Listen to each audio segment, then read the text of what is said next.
I'm Jonathan Green. I'm editor of Meanjin, and this is an Australia at Home lunchtime event. I am sitting here chatting to you from the country of the Wurundjeri people, of the Kulin Nations here in Naarm or Melbourne, and I want to pay respect to their elders past, present, emerging, and to reflect on the millennia of habitation of this place and the culture that preceded this moment and the culture that endures around this moment. This is a conversation to launch the winter edition of Meanjin, that thing, out now in shops, and one that we, look, as editor, I'm particularly happy with. It's a glorious thing, and it's one of the magazines, one of the 4 that'll be published in this year, which is the 80th year of Meanjin, which is a big thing. So that's the context here. As you're joining in, I should let you know that this is a session that will be recorded. So it'll be uploaded online later. So if you're chatting, if you're having a word with us, and we're going to invite that in the process of it, just remember that it's a recorded event, and to show appropriate respect, don't say anything that you wouldn't want your mum to hear. It's a relaxed space. So, you know, and it's occasionally quirky technology, as I'm sure we've all become familiar in the last few months. Keep your video on, and that gives us a sense of all sort of being together in this room. That's the wonderful thing about the technology in this sort of space. There's a chat function there. Now, you can see that down on the bottom bar, that little bit down there, just in the middle. Give that a hit, and you can talk with us. We will be looking for questions and invite them in the process of this conversation. And we'll be giving some of you an opportunity to ask that on camera if that's something you would like to do. You're all muted at the moment, but if we like your question, or we like your comment, want that contribution to be going to camera, we'll holler back at you and unmute you and ask you to sort of make that click as well, and then you can chat to our guests. I'm wondering if that's if you use your full name if you can when you talk, and if you're representing somebody, let us know who that is, and hopefully things will technically go without a hitch. When words matter is our subject, and well, they kind of matter now. I think we're going to make that case. This is an extraordinary moment. There's a sense of shifting tectonic plates. There's, in this country, a season of fire, followed by a pandemic, the sudden angry energy of Black Lives Matter. All these things, and all set against that sort of basso ostinato of climate change, of the slow, the quick perhaps, ruin of this world that sustains us. So how do we put words to that?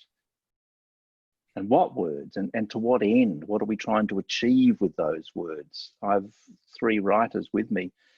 All of them have essays in this winter Meanjin, and each deals with some aspect of this tumultuous moment and the writer's place within that. How to bring words to things that are so momentous, how to shape those thoughts. Talking with you will be Alexis Wright. Now, Alexis is from the Wanyi Nation, the Gulf of Carpentaria, author of the Miles Franklin winning novel Carpentaria, the Swan Book, the Stella Prize winning Tracker.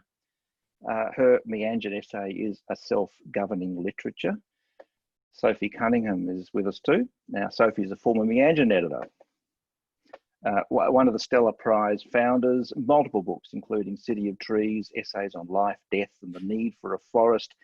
And just this week, Tippy and Jellybean, a wonderful thing for kids about fire. And koalas. And koalas, importantly about koalas. Importantly about koalas. And her Meanjin essay, If You Choose to Stay, We May Not Be Able to Save You. Lucy Treloar is with us, author of Wolf Island, Salt Creek, a veteran of the Miles Franklin shortlist as well, a prolific writer short fiction, and her essay in this Meanjin, Writing the Apocalypse. So welcome to you all. And I'd like to put this point to all three of you, and perhaps we'll just take this in turns. And Alexis, maybe if you could begin for me. What's the work of a writer at a moment like this, at a moment of such change, of such turmoil, and perhaps such opportunity for newness in the world? Well, I think writers have a mammoth task ahead, and I think the world is changing, and you know, through global warming, and you know, more recently, you know, through this pandemic, it's been a big wake-up call for us. You know, what can happen. We've you know, lived most of our lives with, you know, in our part of the world without anything major like that ever happening to us. It's happened to people in other countries, but you know, this is a worldwide, global pandemic, and but we also got you know, a whole lot of issues that you know, have just been seem to be put on the back burner at the moment about global warming, but that's still with us, and that's not going away. And so I think we really do have writers have a mammoth task ahead. I think we need to be able to reach out to millions of people, and you know, I think it's quite ambitious what I'm talking about, but I think that it's the only way.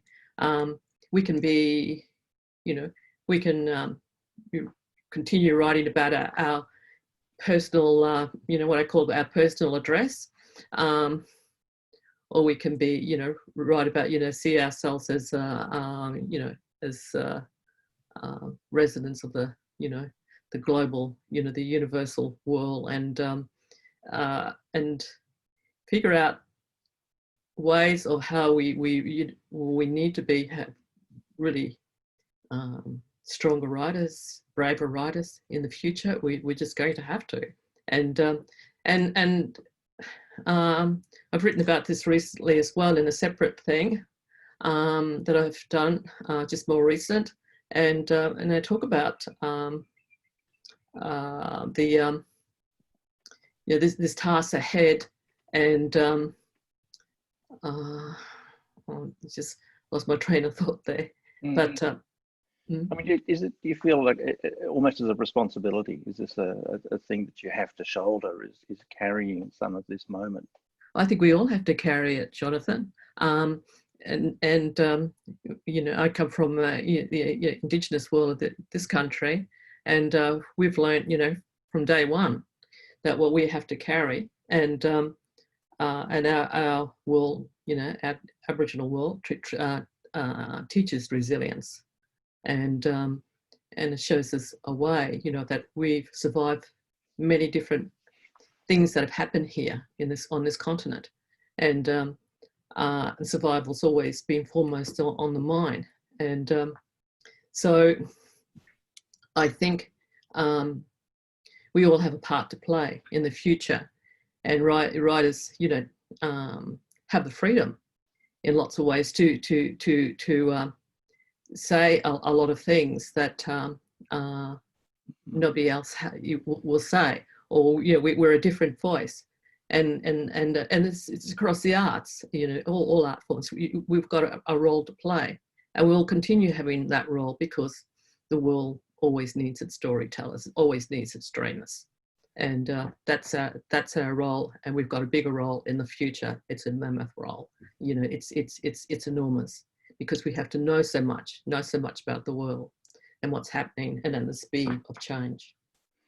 Lucy, what do you make of that? I mean, there's the responsibility, but there's also, for writers, you know, in that complex environment, there's the capacity to take complicated ideas and distill them to something.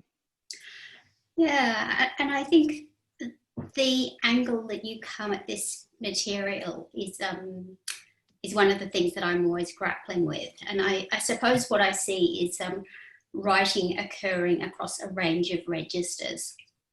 And what I'm observing at the moment is this great upswelling of social media-led writing. That seems to me a very kind of democratic level of writing. And I find this very dynamic in its voice and in its effects. So for me, that's a kind of broad common register. And then I see this kind of next level, which I think is being expressed really well in a lot of non-fiction writing, that is starting to distill the personal response to various climate change effects. And I'd include Sophie's book, City of Trees, in that class of books that are kind of looking at how we personally, each of us, respond to climate change, ecological destruction, deforestation, you know, the various disasters that are going on. And then there's the kind of novel level, which I suppose is the level that I'm looking at things from. And I think maybe that takes a little bit longer, the distilling of the different bits of information, the wondering about it. And when I think about what a novelist's job is to do, I suppose for me, I'm looking at people to ask questions, to kind of frame some of the places where discussion would happen, rather than, which I occasionally see, is some novelists offering a series of answers and of a kind of didacticism creeping in.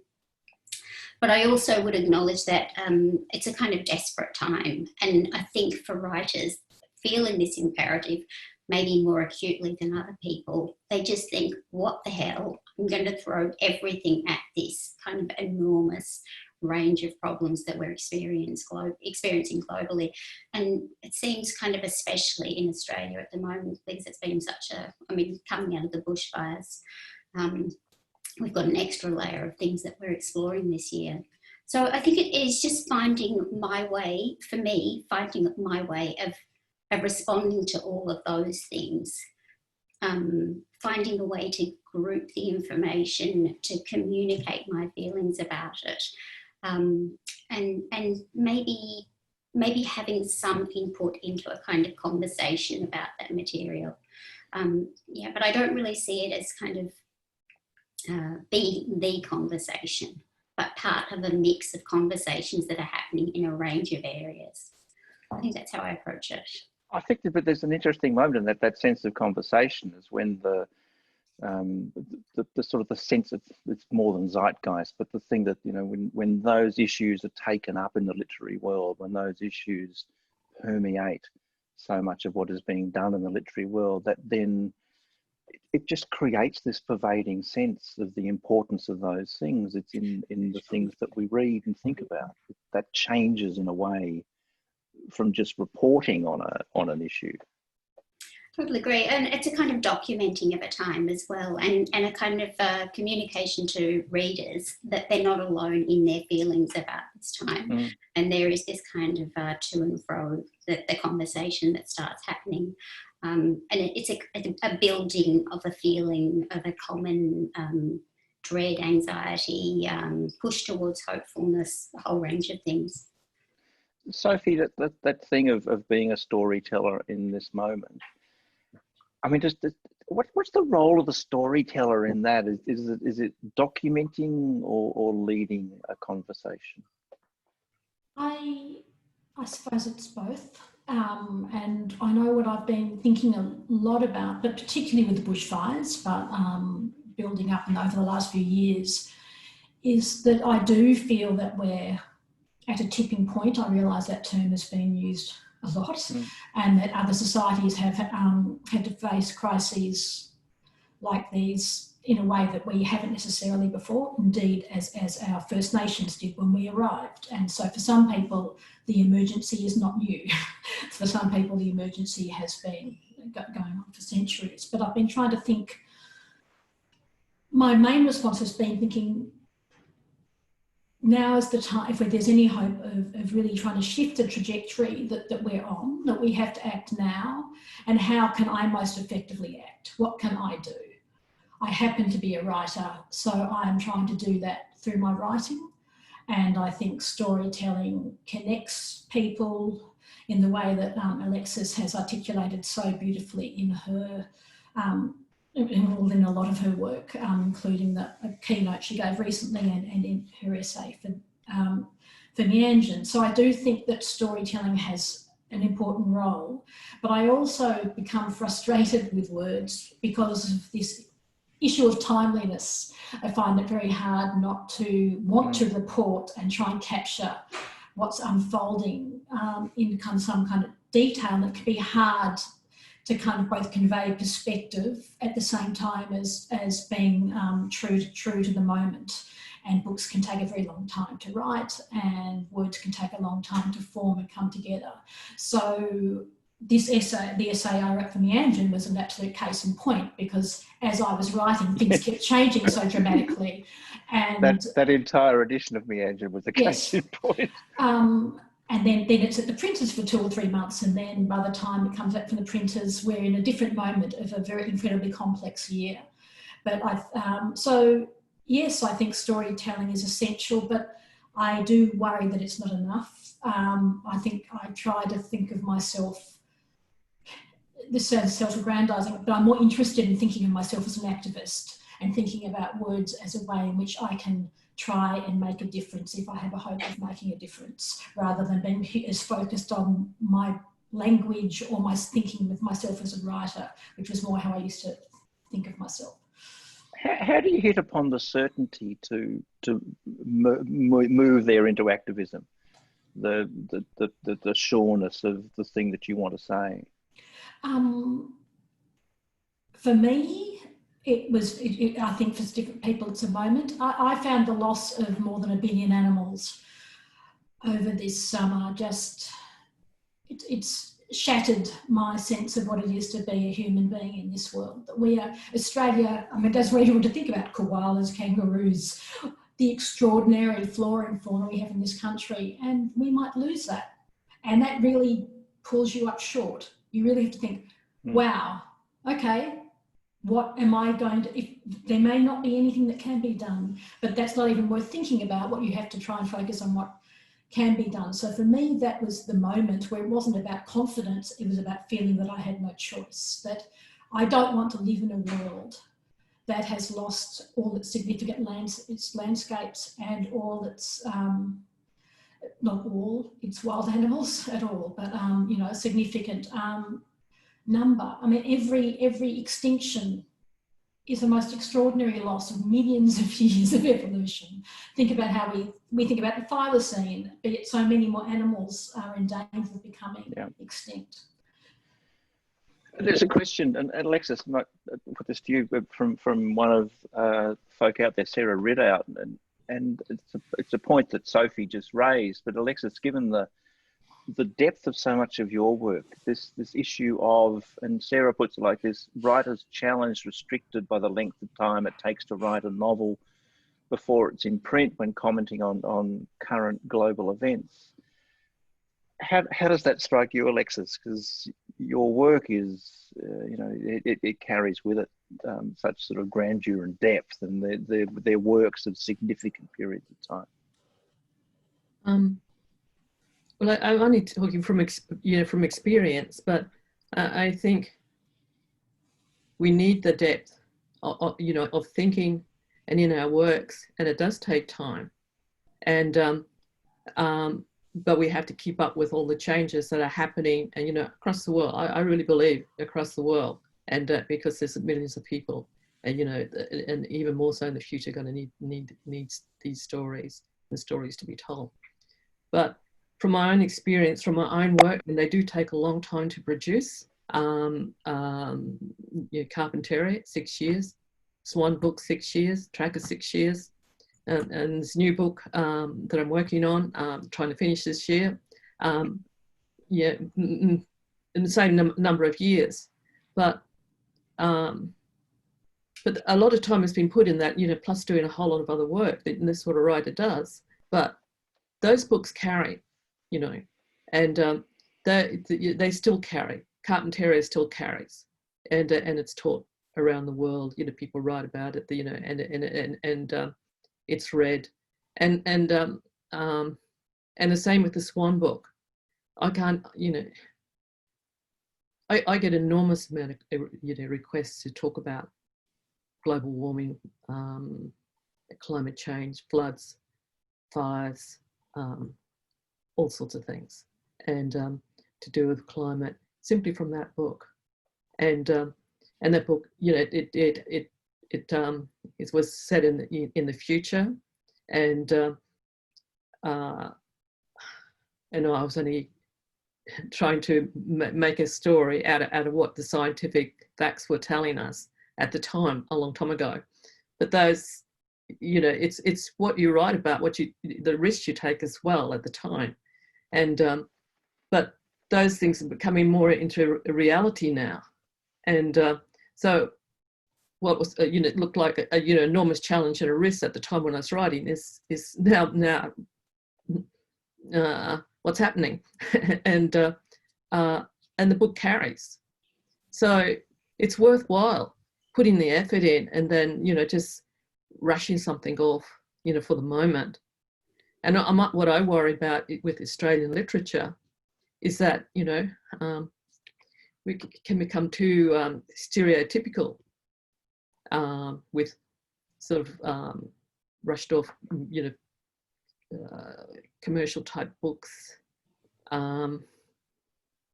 that you know, we don't carry the weight of the country, of the region, of the world. We're not thinking that we need to be thinking and more ambitious, more challenging, because it will carry, your work will carry if you do that.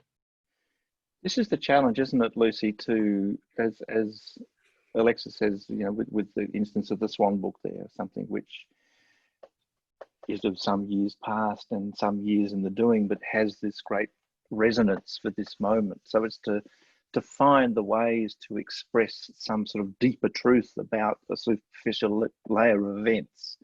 I mean, is that where the words really start to work?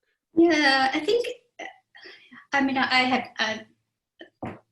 none of my work would be as resonant as Alexis' extraordinary novels. But I think when I start writing, and I'm starting writing a new book at the moment, that what I'm really exploring for a long time, for thousands and thousands of words, is the thing it is that I'm trying to say. It is the Rebecca Solnit thing, that how do you find the thing when you don't even know what you're looking for, but you know it when you find it. And it takes an enormous amount of kind of a sort of emotional, psychological immersion into a place for me generally, and a kind of wondering about who might be living in a place. And from that, there will be a kind of thematic framework, a symbolical framework that will rise out of the material. And looking at the entirety of that, I'll start to see what it is that I'm talking about. But I wouldn't approach a book thinking, like with Wolf Island, I didn't think I must write a book about climate change. I had a picture, a character, and about 50,000 words in, I thought, oh, I think I might be looking a little bit about this material, this disintegrating world, and the disintegration being a metaphor for the disintegration generally of political systems, ecological systems, and so on. Yeah, but it takes a long time for that to come out of your interior world, that interior world that you might not even be aware of when you start the writing. And so this is the stage I'm at the moment, just thinking, what the hell are you doing? You know, what do you think you're writing about? And it's this kind of dreadful flailing feeling, but somehow it seems to be necessary. So I'm still thinking, how am I going to address this? What am I going to be saying about this here? I don't know. Yeah. I mean, that Sophie is an amazing thing of it's the spaces around words. It's the things the thoughts that words lead you to beyond themselves. Yes, I think that Alexis touched on this when she talked about taking time and depth, allowing there to be depth in your work. Because if you do that, the space resonates with meaning in a way it may not if you're moving more quickly. That kind of, it's just the feeling and the kind of thought is just in there, and the space, like I said, the space resonates. I've been thinking as everyone's talking, and indeed as I was reading Lucy and Alexis's pieces in Meanjin. This idea of timeliness is certainly a trap, and it's one that I often fall into. That is, Alexis, I think this is something you said, that a good writer needs to be able to encapsulate, to not obsess about time, and that idea of past, present and future not being always a hugely useful way of thinking, allowing there to be a timelessness in your work, because I think that does allow the work to stand in the way that you're describing, that kind of not trying to write pieces that feel true and not allowing yourself to get so fixated on the daily news cycle that you feel that you've become irrelevant or out of date. That kind of trusting, I suppose, trusting your gut that you have managed to find that kind of truth, or that idea that Lucy is referring to, and just allow that to carry you through. Because certainly trying to always be relevant is a terrible trap, and means you're often destined to become irrelevant, I think, if you get too fixated on it. I've got a question here from Nadia amongst the gang out there. Nadia, do we have you there? Yes. Hi. Oh, hello. Go for it. Hi. I'm asking this question specifically because there was actually a Black Lives Matter rally here in Brisbane today. I didn't go because I really wanted to come to this. So I was hoping you guys could touch on like how much change do you think writing can affect? And do you think that writers like have a responsibility to also be involved in like grassroots activism kind of stuff? Who wants to take that first? I mean, you all have a go. I would like to ask the question. I'd like to find out from you, Nadia, whether you think writing can help, because in a way I need readers to tell me that. I sometimes fear that it can't, but it's possible that readers will say, no, reading and understanding the world and connecting to the world is essential to me. So I'd kind of like to know what you think. Yeah, I really do think that it can, otherwise I wouldn't be here. I'm like trying to start a writing career myself, so I absolutely think that it can affect change. I was just wondering like what sort of level you guys thought it could affect change to, and whether you even like had examples. Lucy. I'm really interested in this, and it is something that I grapple with myself as a kind of severely introverted person. I avoid a lot of kind of big public things generally. But I do think if you, and I also kind of don't like feeling like I'm making an absolute statement, only this is what my thinking is, and that I found myself thinking about the Black Lives Matter movement and you know, feeling the great grief that so many people are experiencing globally. And I'm not sure that I am equipped in a kind of personal sense to be an organizer or to do anything of a kind of administrative sort. But I did feel that it was important for me to go to the rally in Melbourne last week or the week before, I can't quite remember when it was, and just to be a body there, acknowledging that occasion, the importance of it, the significance of the grief and anger, that kind of general upswelling, but I think generally speaking, for me, other than trying to retweet to kind of amplify the voices of Black people and donate money to a range of causes. Other than that, I would fall back on writing and writing about the truth of the world as I see it. Yeah, and you know, writing non-fiction about the various issues that I think are happening, hence the Meanjin article that I wrote, this kind of, I mean, the horror that we all felt during the summer. I wanted to give some kind of voice to that and to try and explore what it meant to me as a writer. And I think that's how I come at it. Alexis, I mean, on that specific issue around Black Lives Matter, I mean, and this goes to not just the words, but the significance of who is saying those words, where those words come from, and the the capacity of people to empathise with an issue depending on their background, depending on their sense of self. I mean, that's an important thing for writers around the space of race. Yeah, that's right. And Nadia, I was just thinking about, a world without books, for instance. If we had no writers at all, no, the words don't matter, we don't write, okay, and there's no books, then we lose we're missing out on a huge opportunity, because look at who will fill that space, and who creates the narrative.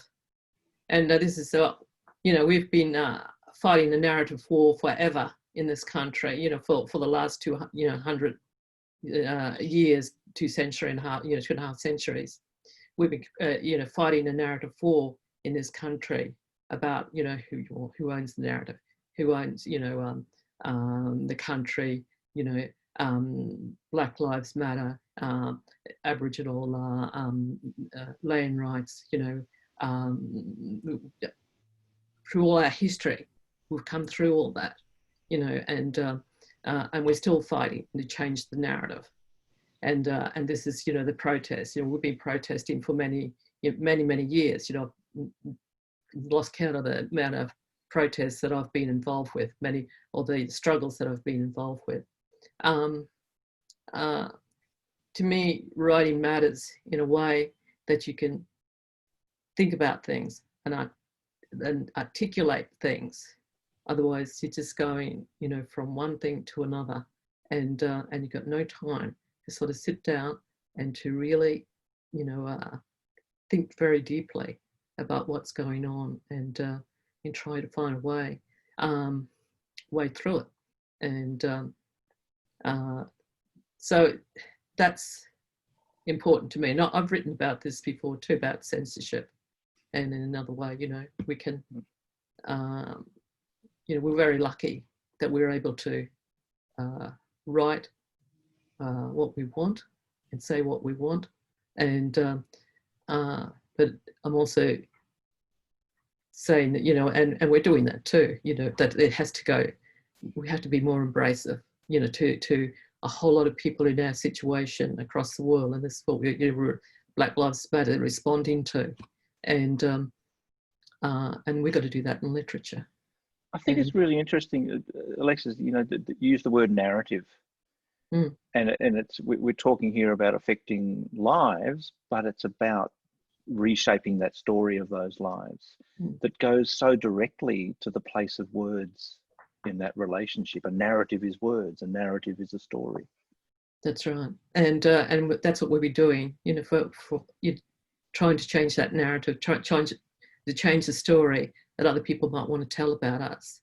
And we saw that, particularly how that was played out during the intervention, in a more recent case in the Northern Territory, and that the government and a number of very powerful people in this country wanted to change the narrative to take away, what rights we'd gained as Aboriginal people through many years of struggle, and to take that away, so that with the idea that we should assimilate and forget about the past, forget about our history, forget about our culture, and anyone who spoke up during that time was just shot down, from a great height. And I've just been really proud, of how we've come back, and we've come back strong, and through our young people like this young Nadia here. Got another one, I think. I'm not sure if he's ready yet. Andrew C. Has a question for the group as well. Are you there yet, Andrew? Can you hear me? Here he comes. There he is. Jonathan, hello. I think you were in my scout troop. Oh wow! We went to school together. I didn't actually have a question. I was just making a comment, really. But writers, I'll read it, enable us to assume various perspectives that are outside our lived experience, which is invaluable. It teaches us empathy and helps us make sense of the complexity of life, human affairs. Being able to put ourselves in the shoes and minds of others, which writers help us do, is essential to critical thought and resistance. And I hate to use political correctness, but I do, maybe I'm at the age where it's starting to really annoy me, mob think. And my last comment was, even if we don't agree with the perspectives that writers give us, at least we can understand why people feel their beliefs we may disagree with and agree to disagree. Yeah, that's my comment. Well, hi, former Scout person. I mean, Sophie, that's a tremendous thing, that plurality of view and being able to engage with something which comes at you as a new thought. It is. It's a powerful thing. It is a powerful thing, and I think, though, in that conversation about who owns the narrative, I think that it's a complex thing. To Andrew's point about political correctness, I think the bottom line is that we do need to know when the stories we, and by we I mean as a white middle class Australian writer, we tell, and also knowing when to shut up and step back and allow other people to give them the floor and in a way have the space to create to their own narrative. And I think that's where these kind of issues become fraught, because even if people like me with the best of intentions talk a lot into particularly the Black Lives Matter space I'm talking about at the moment, it could be that I'm not the right person to be talking about that. So sometimes I think that like everyone has an opinion, and I think sometimes actually I think I've become a better writer and probably a better person as I've learnt when not to say things or use words as much as using them. So I suppose hope a sense that when I write less than I used to, maybe it's a sense of only wanting to use words when I feel that they can count, when I think it's constructive, and when I'm really clear why I'm doing it. I think my motivation in the past might have been more like, I feel better when I write. I like being a writer. Alexis, at the beginning of the conversation, talked about not focusing so much on the personal. I think that's true. I think writers need to step away, which is separate to the issue I made around identity politics, more that we need to step away from ourselves and try and write into that more universal or global space in terms of the themes and concerns, and stop. You know, some of my early work was I was in the work a lot, and I'm much less interested in being in the work a lot. Like it's just not motivating in the same way. So that's not really a clear answer at all, but so much as to say that I do think it's the idea of who owns the narrative and who should be given the space to tell their stories and who should be published is really crucial right now, I think. A slight shift here, Lucy, and I think it's such an interesting moment around the idea of truth. What constitutes facts? You know, what constitutes the reality of the world? And I'm wondering how that plays out in the exchange for a writer between fiction and non-fiction. Is there a sort of an interesting turmoil going on between those two forms? I absolutely feel this, and I see a lot of kind of blurring in the lines between fiction and non-fiction. And there's quite a bit of fiction that is requiring of its characters and narrative to dispense information, and I think that is a response to the kind of urgency that writers are feeling about writing at this particular time. Fiction has this wonderful way of putting people into the shoes of characters and making them experience things. And so it kind of makes sense to use it as a persuasive tool. yeah, I'm a little bit uncomfortable with that, but I also feel really prissy feeling uncomfortable with that, and I'm not totally convinced by my own uneasiness with it. But I'm more kind of moved, I guess, by the idea of non-fiction writers exploring material, including their own responses to the modern, what's happening globally. And to, in a way, be a sort of a conduit, I guess, for people to experience those things themselves. And so I'm thinking of things like Kathleen Jamie's Sightlines, which is a wonderful book, and a couple of her other books, but in which she's looking at her kind of personal response, and through that we get to kind of uncover different ways of experiencing climate change and the effects of climate change. So when I'm working between the two, I think I have a sort of clearer vision of how the two can work together.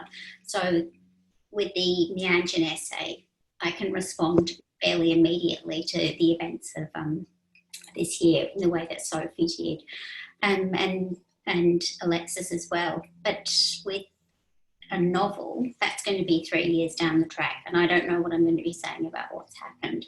So there's this kind of delay.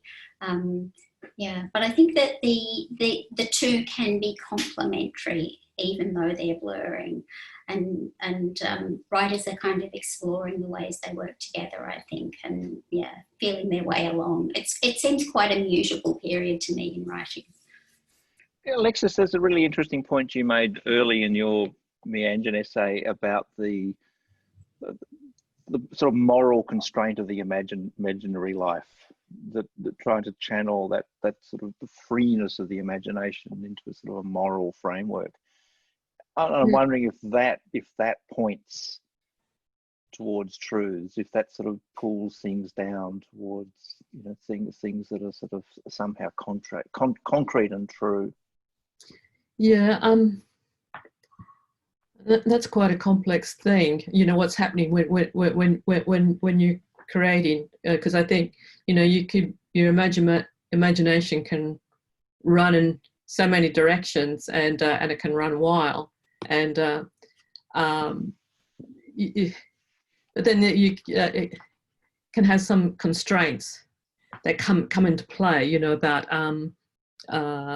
what you might be expected to do, and that's my problem, about the stereotyping of literature, and it's got to be more embraced. It's got to be more braver, because I think because we're just moving into really different times, and so and this is I've been thinking here, and just listening to people talk, everyone talk, is that we can limit ourselves too much. We need to be more ambitious and more learn to be more imaginative, because if we don't, there'll be other people in the world. There'll be people across the world who are going to see this and sees it, sees the moment and learn how to do it, and they're going to have to work really hard. And the way I see it, and you've got to anticipate. We all know. We all know there's things happening, and so we got to start working with that. We can't just sort of think things continue going on as normal. It's not going to go on as normal, and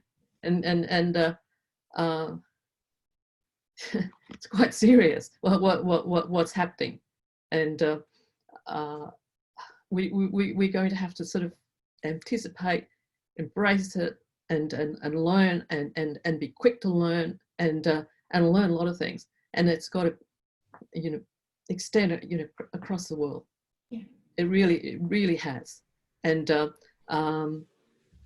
because otherwise we're going to be in this little cul-de-sac here, our own little personal address, talking about things that sure they're important, and we've got to keep talking about, you know, what's happening, you know, in our own world, in our own little part of the world, our own little part of Australia or whatever. But we got to be able to include other things, because you know, I anticipate there's going to be millions of people wanting to know what the future is going to be, billions, and there's going to be, you know, millions of you know, if the science is right, well, there's going to be all sorts of refugees that, you know, across the world, yeah. And we're a storytelling people, you know, humanity, and we got to get better at doing it. I'm really struck by these kind of threads that are coming out, and if you kind of step back a little bit from writing, you can see these threads rising up, you know. So the idea of flight is appearing more in various fictions. I've read several books recently where people are thinking, what would we do if we had to flee our home? And I think that I wonder if that's one of those examples of a kind of an idea that's erupting globally, that a lot of writers are tapping into these sorts of events that drive that kind of activity and putting them in their books. I wonder, Sophie, I mean, there's a thing about our modern world too, that, I mean, the position of the writer as a primary storyteller in the culture, that's so contested now. You know, we have so many, everybody has the capacity to convey their experience very directly to large audiences. How does that shift the writer's position? I think there's actually a point that Alexis has made in her writing about we need to learn from elders, the elders of her culture, but elders in general, and step up and take on a position of moral authority. And storytelling is a really good way of doing it. But I actually think this idea of bravery that Alexis just referred to is really essential, and being brave and not really worrying if it's contested. That sort of taking on a slightly more, as indeed Jonathan, who I know, I'm practicing being more assertive. It is something that you kind of just actually saying, no, this is where we're at, this is what I need to do, this isn't how I need to get through the day, this is how I need to convey what I think it is crucial we convey. So it's a certain dropping away, losing of self-consciousness, and not being self-conscious, not really worrying about how you're seen, but working out what you want to achieve and how you're going to achieve it. And for writers, how we're going to achieve it is often about connecting to people and trying to tell stories which can make people feel both seen and not alone, but also can move them. I don't just move them as in make them feel emotional, I mean kind of move them into their own actions and make them feeling seen, I think is really important, and it's empowering for people. There's something about being silent. So look, I think, I'm sort of contradicting what I said earlier. I think words really matter, but what I think matters more is that bravery, that moral authority and that leadership, and the best of writers have those qualities or should be working on developing those qualities. And I think, Sophie, that's how we writers, you know, join that conversation, you know, the global conversation on you know, issues, Black Lives Matters, global warming, pandemics, a whole lot of things that affect the world and affect, you know, billions of people who are need to be able to recognise themselves in the stories that we tell. Yes. That thing of recognising yourself in stories that's a thing of tremendous power. Is that when a thing lands? I mean, if you're feeling removed from the thing that you're reading, if you're feeling it's at a distance, if it's not representing your thinking, it falls awkwardly, I guess. And maybe, I mean, Alexis, I mean, looking at Black Lives Matter, looking at the issue it's confronting of you know, systemic racism, can we hope to change minds in things we write? Can we, given that disconnect between me recognizing myself in something that I read and me not recognizing myself in something that I read. Surely the challenge is for me to not recognize myself and yet be convinced by it. Well, I can't answer all questions, but Go on. we can only try. But I mean, that's how I see the future, and I don't know how. I don't know the correct road for getting there. If I did, I'll be doing it, and I'm sort of trying to sort it all out in my own mind. And but because I'm a writer, that's what we do. We try to figure these things out and to think about it and think about it really deeply. Well, that's what we should be doing anyway. And we've got the opportunity, we've got the freedom to do that. I think the intention is really important, and that for everyone, but for writers certainly, why are we writing and what are we doing it for? And if we can stay connected to that, I think it can make our words more powerful. Mm. And we are lucky, because there are people in the world who can't say the things that we can say every day. That is, I don't know where this comes from. And Lucy, maybe your thought on this, is it so much the words as the thinking that precedes them? Is that the writer's great gift, is the capacity to sort that stuff into a way that's translatable? I think it's just so interesting hearing these different ways of approaching things, and I've never been able to. All writers are just trying to work out a way of getting out of the way of themselves in a way, and yeah, I wouldn't be able to approach a project by thinking about it in a deeply kind of conscious level for the whole time. It is more about information in, and then walking around, making notes, kind of mulling over things, and of things rising up in this very weird, incoherent way, and of it beginning to make sense. But I think that the outcome is probably not vastly dissimilar, in that in the end, it should be clear what it is that we're trying to communicate, whether we are aware of that at the beginning of the writing or at the end, that the moral framework or the ethical framework, kind of global framework that we're operating within should be apparent in the writing and communicated to the reader. And I think that's, in the end, I don't start thinking, boy, have I got something to tell readers. But at the end, I'm thinking, I hope readers can see the sort of thing that I'm looking at and that they're wondering about it. So I guess it's just the way you approach those things. But I totally agree that the end point is to distill some feeling about a moment, about possibilities of lives that might be quite alien to your own, about the possibilities for the future. And I just think that is one of the great gifts that a book can give you when you read it. And if you can, aim to do something like that yourself, and that's pretty special. It's a wonderful thing to be able to do. And Sophie, interested in your thoughts on this. There's a comment here from it's Leonie and Frank is the description.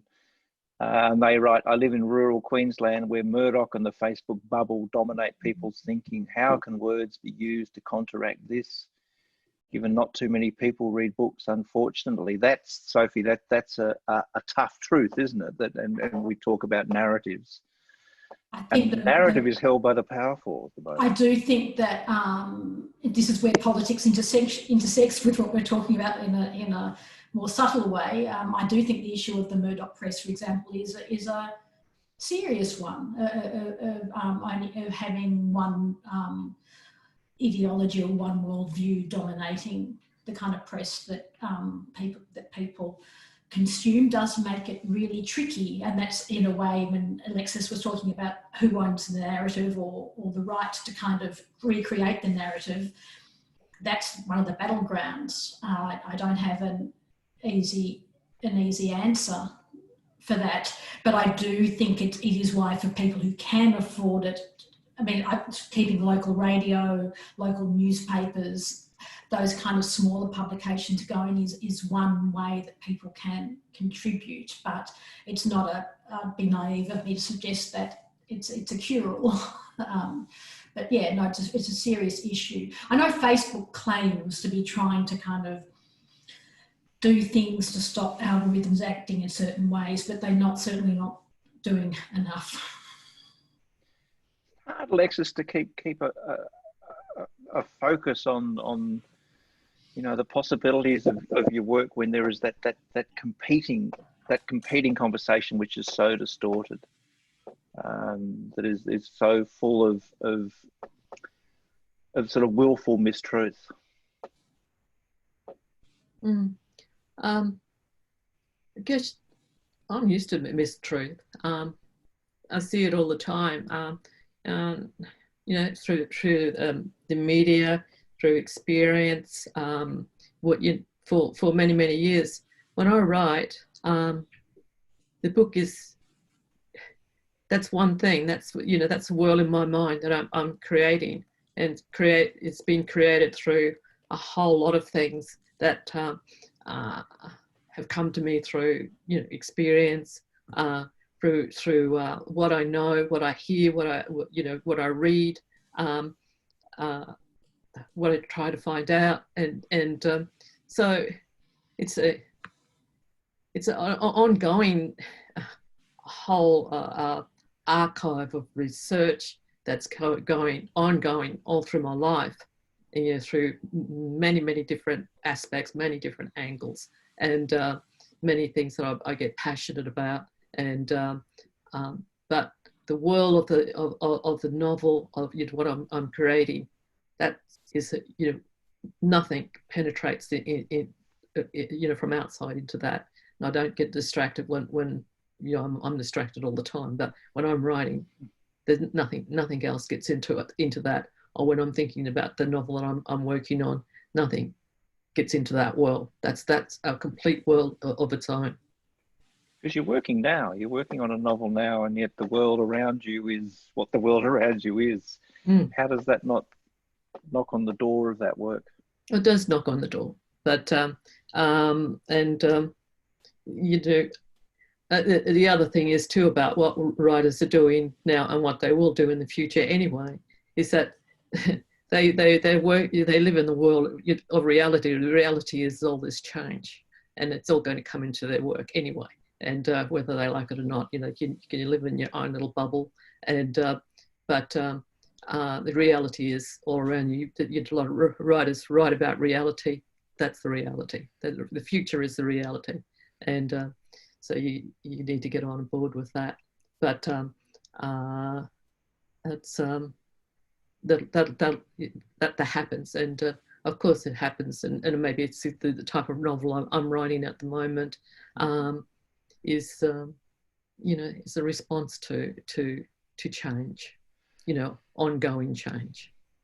There's a nice comment from Polita Moore, I think it is, who's just leaving us, I think, but who says, and this is something to take away with us, when I read a novel or essay or a First Dog on the Moon cartoon, she says on these issues, I feel less alone.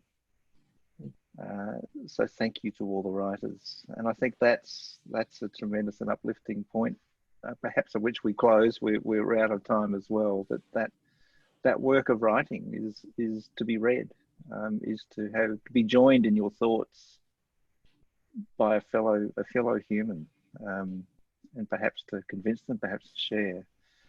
Thank you all, and thanks to you three for the words you write and for having this chat today.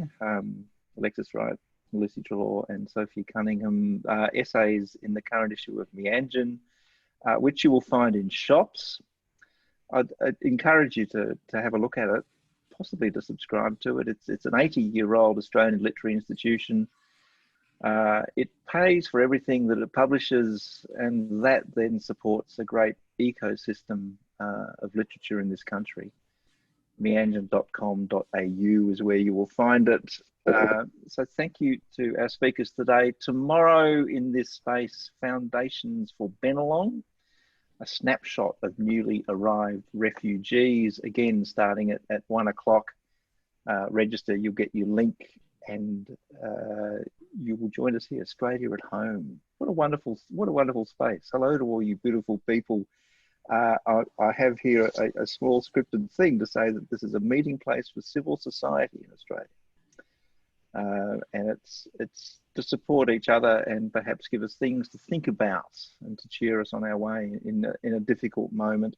It's a project of Essential, The Guardian, the Centre for Australian Progress, Principal Co. Morris Blackburn and Community Council for Australia, and the ACF. Thank you all tremendously for joining us. It's been a treat to talk. See ya. Thank you.